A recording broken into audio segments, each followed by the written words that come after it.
Hello and welcome to my channel, Do It Yourself Deluxe. And today it's one of the hottest days of the summer, hopefully. It's gonna be over, like 100 degrees. I've been working on this big giant sculpture over here, but I am too hot and my sculptural cement to overlay the metal hasn't come yet. So I'm waiting for that to come. So I'm gonna start another project and I'm doing a video to go over everything with you guys today. It is spouts, a spout. So I'm going to be doing a rain spout with cement and an interesting byproduct stone called slag. It's been a relatively recent thing that drain spouts have become a standard that you find at Home Depot or Lowe's, and it's always the same thing. Before they were unique and sometimes sculptural. So I really wanted to take that as inspiration and go back in time and do something that I find unique and meaningful and beautiful and really incorporate that in my own drainage and spout. So here's the spout up there. And I don't know yet what I'm going to do, but I'm going to do something creative and kind of sculptural to bring the water all the way down. Maybe have a little pool here.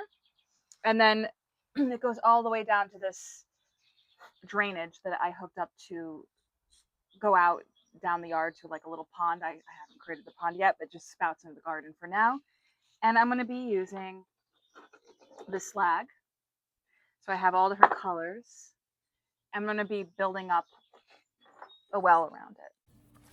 This concrete retaining wall was not completely sided with stone. Actually, it was a big eyesore because I would look out the window and I'd just see this slab of concrete with two of the three sides showing in a veneer of stone. So I just took off the top of it, and I'm gonna make it like a pool. So when the water comes down, it can kind of collect in a little pool and then waterfall over into another pool by where the drain outlet is. The drainage is about 3 inches above the level of the patio, so I have to fill a lot of it in with just regular cement. And the face of this, the part you're going to see, I'm going to use the pretty side of the slag, which is kind of like a decorative stone glass. You could do this project with seashells or sea glass or anything you like that's sort of a rock-like substance. I'm first putting everything in dry set to see how everything goes and looks before I mix up the cement and lay everything with cement. I'm using a fast set, very hard cement, so I have to work really quickly when I put it in, and I just buy that at Home Depot. As far as mixers, you could do things by hand. You can mix it by hand, and sometimes I do that for small applications. But if you are going to use a drill mixers, which is very great for big applications, I suggest getting the sturdy one. I have beaten up so many of these kind of flimsy mixers, and then I got this really hardcore stainless steel one, which has been very good for what I'm doing. And with the cement, again, you want to work really fast and just kind of put the cement down and then put the stone or the slag and kind of press it in, making sure that everything is kind of covered with the cement in little crevices, because this particular cement, the fast drying kind of cement that I'm using, it actually is a little bit water resistant. I might even say kind of waterproof, and it'll make sure that it doesn't, seep in the wintertime and crack and break everything open. The practical reason why I'm doing this project is because we are getting significant water damage to the side of the house. So to further protect the side of the house, I'm going to add a shelf, and with that shelf, I'm not going to side it with wood. I'm going to side it with cement board. Now, the cement board will be doing two things. It will be protecting the house from more moisture and making sure it doesn't rot. It'll also be a surface that the stone will kind of rest against with the particular mortar mix I'm using. And of course, I'm stacking the stone, but it'll kind of have like a adhesive between the cement board and the stone with the mortar mix. The way you cut cement board is relatively easy. It's a lot like sheetrock, only a little bit harder. You use a razor blade and you just do a line, and then you put it against a vertical surface and you just kind of kick it down until it snaps. And that's how you work with this particular product. Here's the cement I'm using. As I said before, it's a rapid set cement I just get at Home Depot, and it's very, very structurally sound. Some of you might laugh at me, but I am actually doing the organization I should have done at the beginning, which is taking everything down, making everything clean and ready for the construction. But I'm doing that in the middle of the construction, and that's just really my chaotic mind and how that works. I'd like to pause right here and explain what slag actually is. Slag can be found all over where I live. It's actually a byproduct of the iron industry. When they heat up the stone to make iron, they get the metal, and then they have slag, and they just kind of dispose of slag in what is called in New England slag piles. And within these piles, you could find stones that are just this array of colors, which my daughter will explain to you. These are all the different colors of slag, starting with turquoise. And this one looks like emerald. These two look like amethyst. Where I live in Kent, Connecticut, they actually have a historical museum where they go over how slag or iron is made. Hi, I'm Florence, and today we're at the Sloan Museum. They have an open air museum going over the iron industry with ruins of giant furnaces throughout the property, and an indoor museum where they go over all the local minerals and rocks. I find this very inspiring, and it's also good for these projects because you get to know what local things we have in the area. And I did meet a guy who was willing to sell me these like crazy mineral rocks that were really, really stunning. So you might find someone who can help you out with sourcing material for a project like this. It's interesting, as a mother, you are always coming up with these ideas for projects that you could do with your children that are not messy and kid friendly, and they won't get injured or get cement all over their hands. And like a moth to a flame, they want to do the messy projects that are slightly dangerous or full on dangerous, like welding. But this one, I have to say, I gave her some gloves that didn't fit right, but she managed to do this project with me, and it was a little bit like a puzzle, a very messy puzzle, and we both had fun and kind of bonded over it.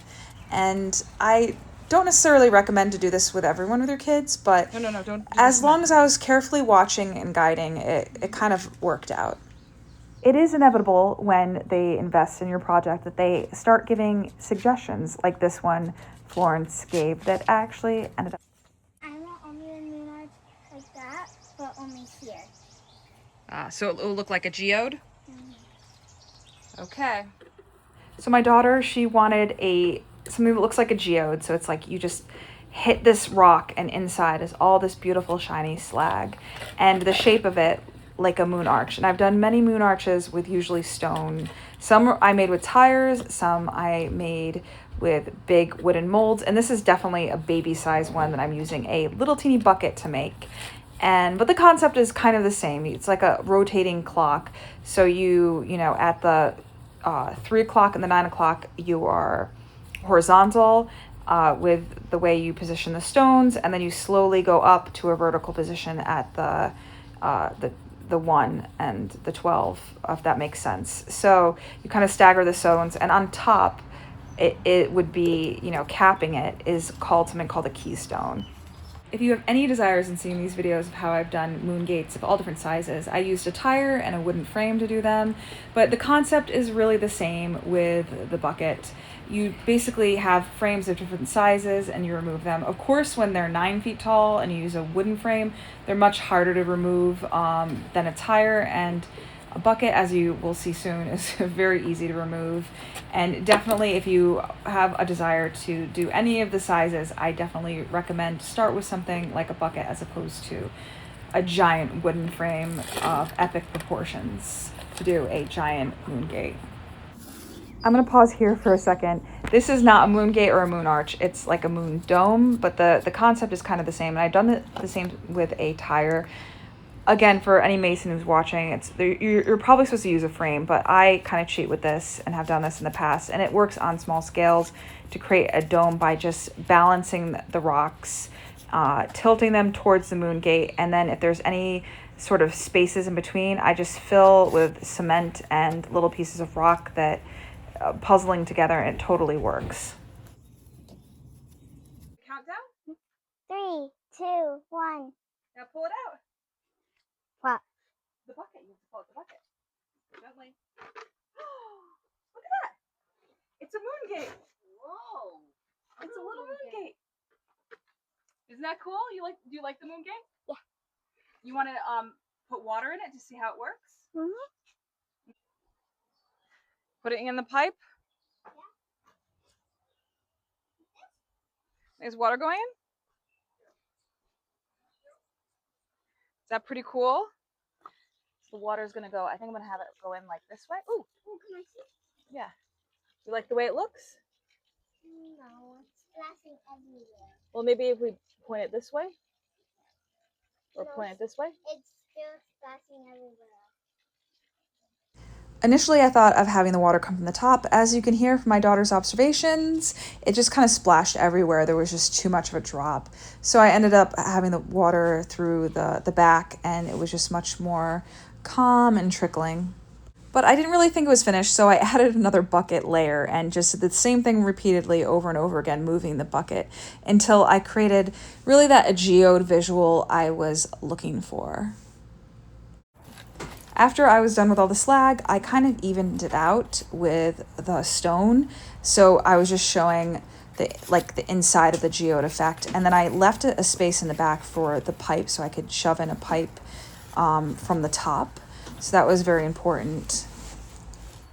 I then had to bring out my level because I wanted to make like a little tabletop so I could put down drinks by the future drainage.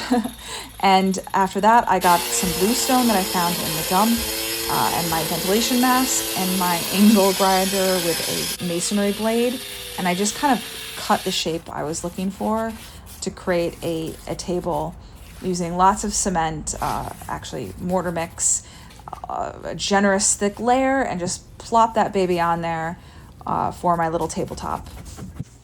With the same rapid set mortar mix, I did a stone veneer. I found these like really nice flat stones at a dumping yard that I recently got permission to pick at. And then I did another platform where the sculpture will be, and another platform where I did a capping stone, just like this table. And I'm just gonna put plants on that.